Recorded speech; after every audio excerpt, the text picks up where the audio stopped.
బట్టి విక్రమార్క గారు, శ్రీధర్ బాబు గారు ప్రెస్ మీట్ పెట్టారు.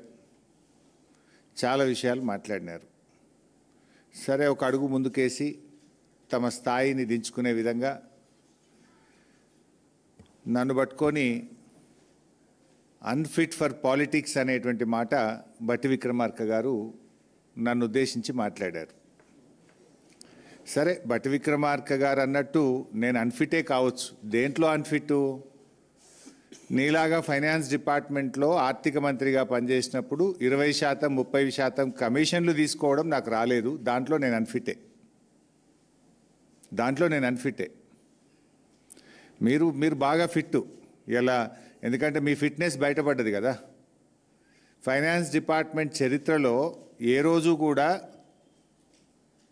కాంట్రాక్టర్లు వచ్చి సెక్రటరియట్లో ఆర్థిక శాఖ కార్యాలయం ముందు ధర్నా చేసిన చరిత్ర ఏ రోజన్నా ఉందా?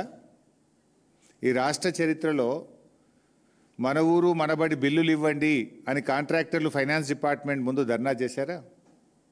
చిన్న కాంట్రాక్టర్లు ఎప్పుడైనా ఫైనాన్స్ డిపార్ట్మెంట్ ముందు గత చరిత్రలో ఏనాడైనా ధర్నా చేశారా? సర్పంచులు, మాజీ సర్పంచులు, మాజీ ఎంపీటీసీలు 10 సార్లు ధర్నాలు చేసి అరెస్టులైన చరిత్ర ఈ రాష్ట్రంలో ఎప్పుడైనా ఉందా? నోరు బారేసుకోవడం చాలా సులువు బట్టి గారు. Give respect and take respect. రాజకీయాల్లో ఫ్రస్ట్రేషన్లో నోరు జారితే మొదటికే మోసం వస్తుంది.